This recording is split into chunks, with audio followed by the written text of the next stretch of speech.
Леор хотод Альфонсо маань аавтайгаа дөнгөж уулзаад хөрхий юу ярихаач мэдэхгүй зогсож байдаг. Харин аав нь хотын сэргэн босголтод тослаад завгүй байгааг хараад манай эд ч бас бөөндөө туслахаар болно. Харин өнөөх Кимера чинь төв хотын доор хонглоор явсаар байгаад санаандгүй нөгөө хиймэл хүмүүсээр дүүрэн өрөөнд ирчихдэг. Энэ үед нөгөө хурган дарагч нь манай эмэгтэй генералд энэ хиймэл хүмүүсийн биед дайн дүрэгдсэн мянган хүмүүсийн сүнсийг оруулаад өхөшгүй мөнхийн аримтай болно доо гэж ярихыг сонсоод энэ төв хотынхан чинь галзуу юм биш үү гэд харуur дараа гүйж байтал түүний замд шунал гарч ирнэ. Энэ үеэр умардад Горилла Кимера чинь банкнд Эдвардын данснаас мөнгө авчхаад гартал банкны ажилчид цагдаа руу залгахыг бодоход Эдвардыг эрен сурвалжлаад эхэлсэн бололтой. Харин өнөөх мөнгө чинь Эдвардын эмчилгээний төлбөр байж. Гэвтэл энэ үед гадаа аль хэдийн цэргүүд ирчихсэн байв. Цэргүүдийг дотор орж ирж нэгжлэг хийх үеэр Эдвард гаднаас орж ирж цэргүүдийг хөвж өгөөд яг гарах гэж байтал дахиад л цэргүүд. Тэгснэ Эдвардыг "Наад хоёроос холд, наад бол чи аюултай хүмүүс" гэхийг сонсоод манай хоёр ч сэргэлэнтийн байгаа үстэй. За тэгээд нэг машин олж аваад цэргүүдээс зүхтаанаа.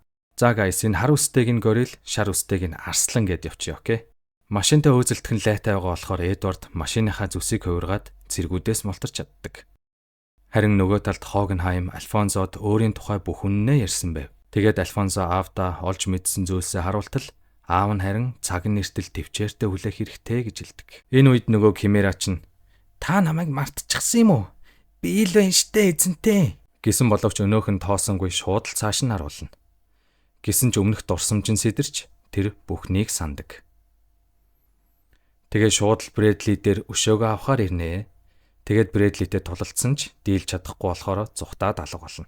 Энэ үед Мэй Чан зүүн захын хот болох Юсвэлд ирэхэд тентхийн хүмүүс түүнд "Амраад яв, хоол хүнс бэлдээд өгье" гэдэл үнэхээр сайхан сэтгэлтэй хүмүүс байхыг хараад атаархал "Чи энэ улсын хүмүүсийг ингээд үхгээд хаяад явж чадах юм уу?" гээл ятгахад Мэй Чан яаж тэгж чадах вэ? Буцаад нөгөө эд рүүгээ явахаар болно. Манай гурав харин хуучин новчондоо иртэл шуналж бас ирчихсэн байв.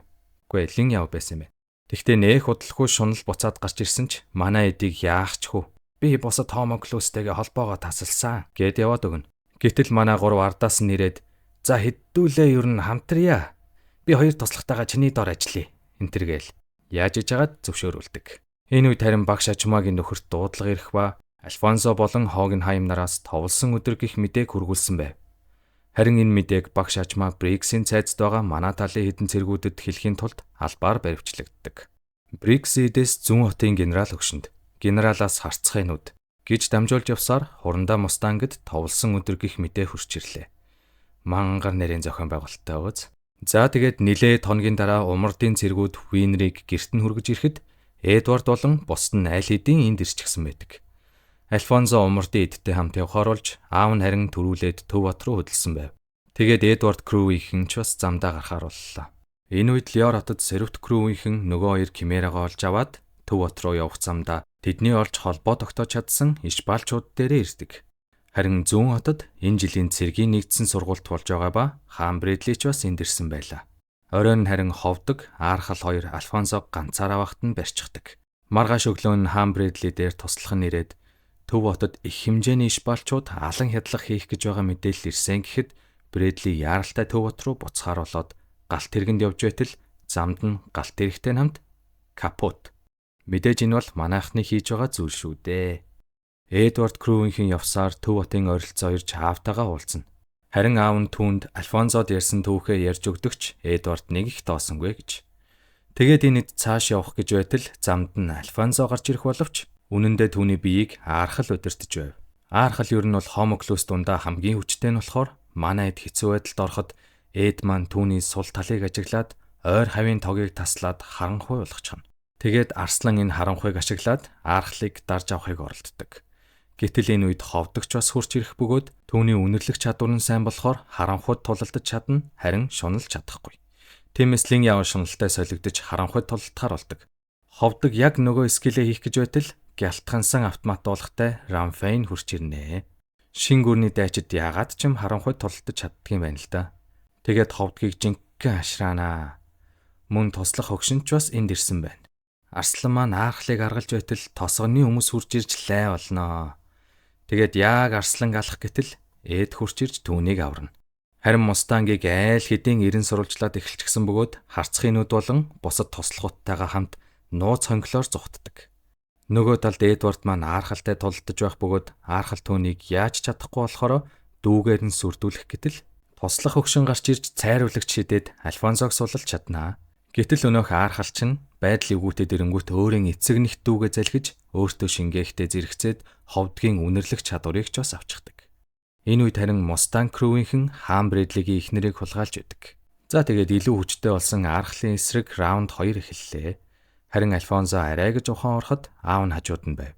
Тулаан тун хэцүүхэн байгааг сонссон Альфонсо нэг төлөвлөгөө бодож олдог. Тэгээд Хогенхайм тулаанд нэгтгэхээр ирэхэд Архал нэг сэжиг авчихна.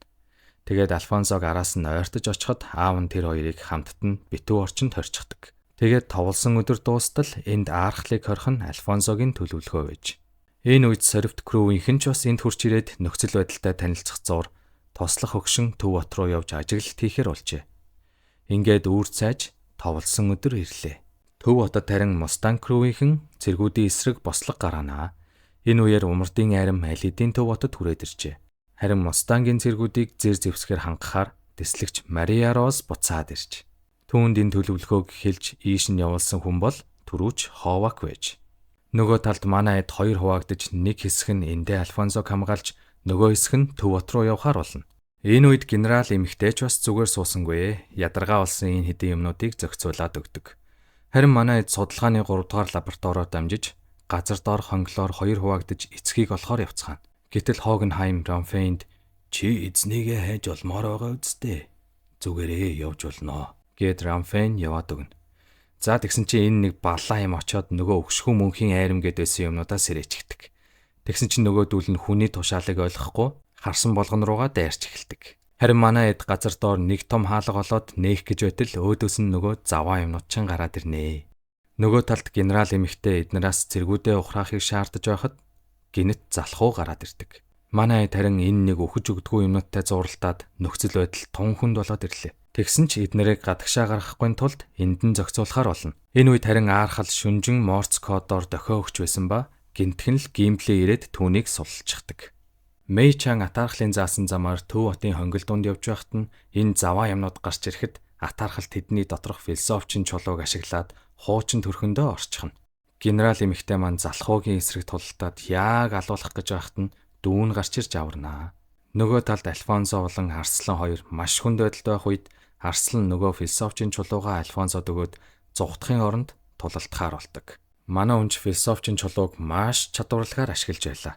Тэгээд ямар ухаантай хурдан сэтгэдэг гэдгээ харуулад Архлыг дахиад хорж чаддаг. Нөгөө талд эгчдүү хоёрын эсрэг залхуучин жинхэнэ хүчээ гаргахтал амар хурдан юм биш үү энэ ч. Бүр Хомоклус дундаа хамгийн хурдан гинэ.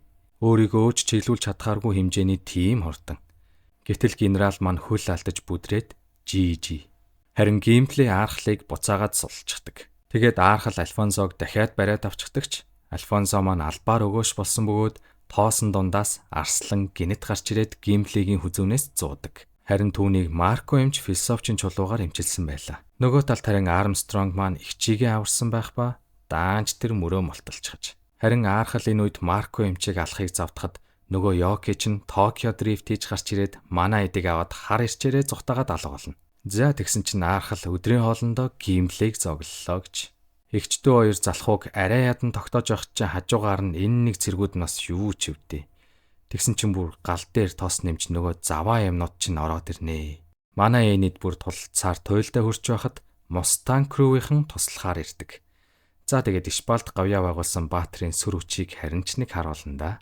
Мэй Чан Атархлаас зүхтэж яваад энэ эд дээр унаад ороод ирнэ. Тэгтэл Атархал чинь олон юм донгосж байгаад Майсиусыг алсан гэдгээ хэлчихдэг. Тэгээд Мустанг түүнийг зохицуулахар үлдэж бусд нь цааш явдаг. Найзынхаа өхлийн жинхэнэ хэрэгтнийг олсон манай үнч бах таван хантас шатаан үсттэй. Тэгээд Атархал түүнээс айгаад зүхтахаас өөр юм хийж чадахгүй. Тэгснэ найзынх нь дүр тойрч азаа үзээд байгаамаас. Мустанг уг нь харцхын нүдийг битгий ийшээ орж ирээрээ гэсэн ч өнөөх нь ороод ирдэг за. Гэхдээ хүний дүр тойрдог дайсны эсрэг дэслэгч маань хурган зал хэрэглээд ямартайч хурандаага биш гэдгийг олж мэдсэн ч эвгүүтэх гэж байхад Мустанг ирж хайртайгаа аварнаа. Тэгэд манай хүн гаж хүслээ хангаж аваад Атархлыг яг цааш нь харуулах гэтэл дэслэгч болон Эдвард нар түүнийг болиулж Мустанг маань арай гэж тайвширлаа. Тэгсэн чинь атаархал амьд гарсандаа баярлахын оронд олон юм донгосч манай эдийг та нар чинь дайснууд үсттэй яаж тэсэж гинэ энтэргээд хоорондоо алалцахыг ятгсан ч эцэст нь өөрөө ямар өчүүхэн амтан гэдгээ ойлгож харакири хийдэг. Энэ үеэр умардын цэргүүд Төв хотын удирдлагын байрыг эзэлж байх нь тэр. Тэдэнтэй хамт багш ажмаач бас ирсэн байлаа.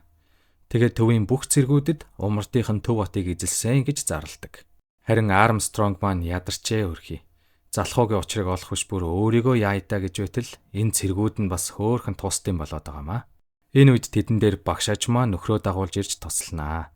За тэгээд Жим броогууд нийлж аваад залхууг тамруун тонилгодог. Хогенхайм энэ үед эцэг дээр ирсэн байв. Эцэг түүнийг барьж авч доторх философчин чулууг нь сорж авахыг оролдсон ч нэг зүйл буруу байх нь тэр. Харин умардын цэргүүд Төв байрны бүх орц гарцыг эзэлж аваад баяраа тэмдэглэж байтал холбоогоор гинэт хаан Брэдли Төв хотын цэргүүдээс амьд байгаа нь бүгд над дээр ирж тусал. Би өгчгээгүй л байна шүү гэд тулаанд бэлтэнэ. Хогенхайм өнгөрсөн бүхий л хугацаанд өөрийн бие дотор байгаа философчин чулуунд шингэсэн бүх хүмүүсийнхээ сүнстэй ярилцаж жинхэнэ утгаараа хамтрагч болсон байлаа. Тийм учраас эцгийн сорж авсан философчин чулууны хэсэг түүнийг эсэргүүцдэг. Тэгээд эцэг өөрийн жинхэнэ төрхөө харуулна. Харин нөгөө талд хаан Брэдли сүр үчиг харин ч нэг гайхуулнаа. Ганцаарх навж бүхэл бүтэн айрмын эсрэг үзэлцээд илүүрхэж байхад нь шунал гарч ирнэ. Харин нөгөө галт тэрэгний дэлбэрэлтээс Брэдли ингэж амьд гарсан байж л те. За тэгээд эцэг нэгт ахын дүүс тулаанаа эхлэхэд Брэдли яахаргагүй илүүрхэнэ. Гэтэл умардынхан шунал тослох боловч Брэдлигийн сэлмийг л булааж чаддаг.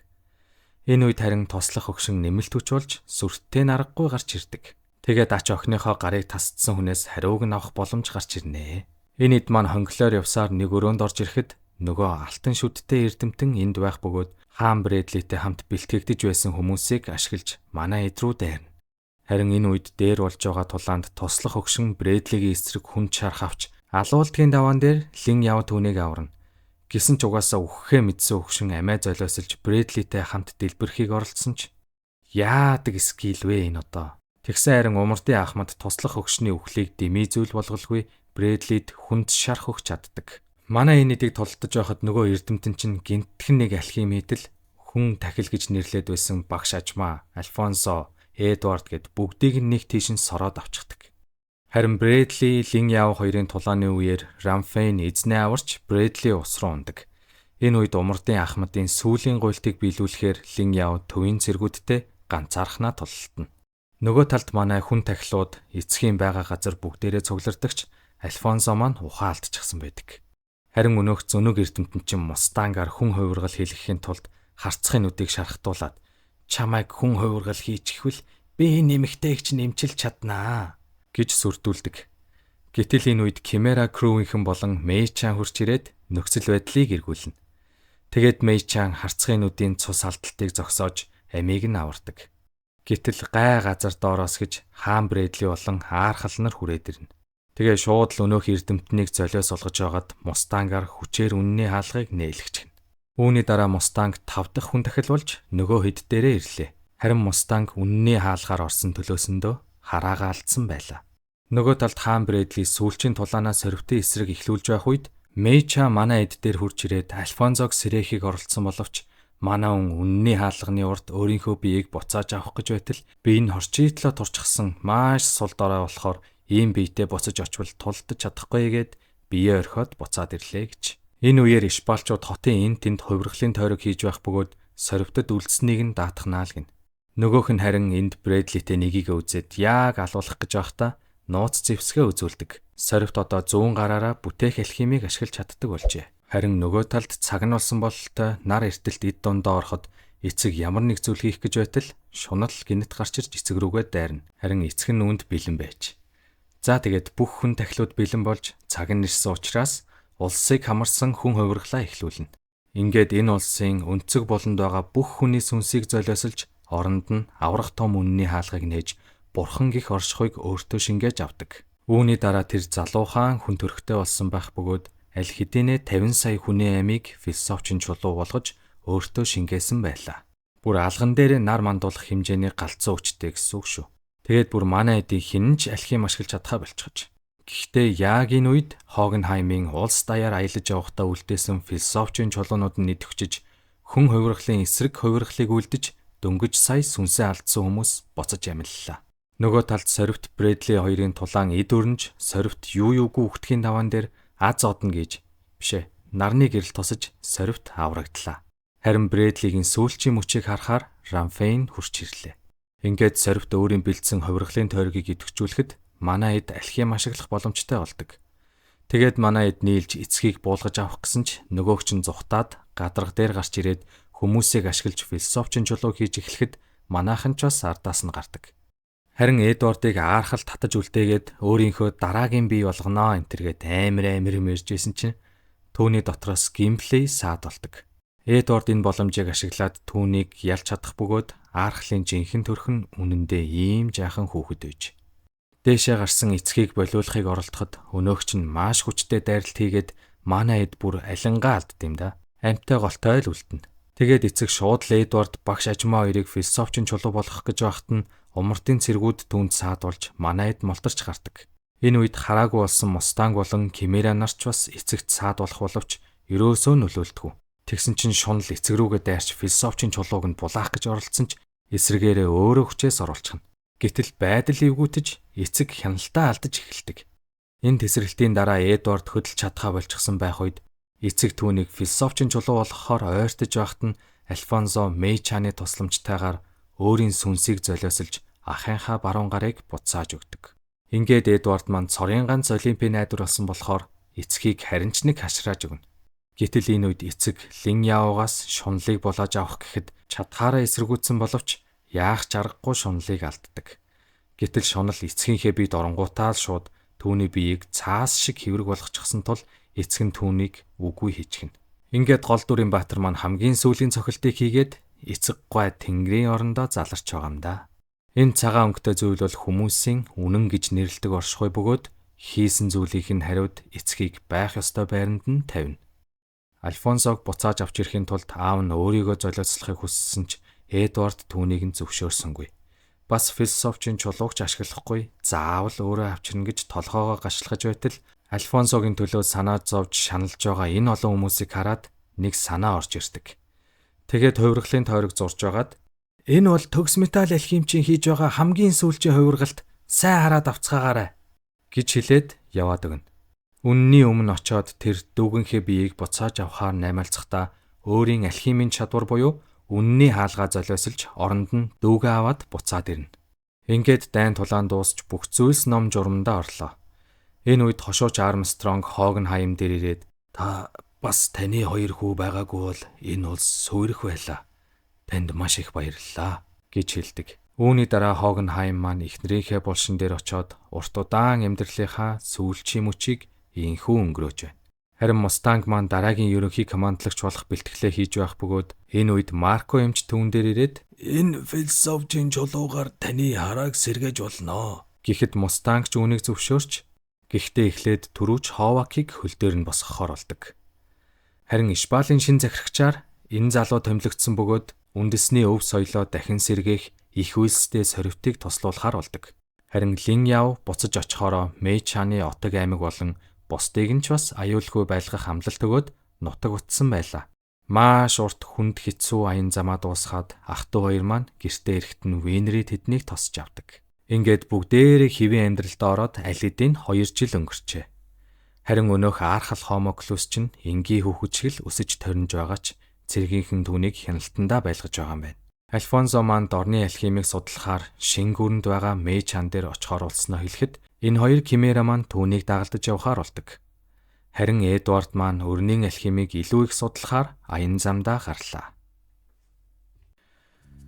За guys, тэгээд урт удаа үргэлжилсэн цуврал маань энэ хүрээ дуусч байна. Эхнээс нь дуустал нь үзсэн болвол доор комент хэсэгт сэтгэгдлээ бичээрэй. Дараагийн ярих шинэ анимаар уулзтлаа. Түр бай.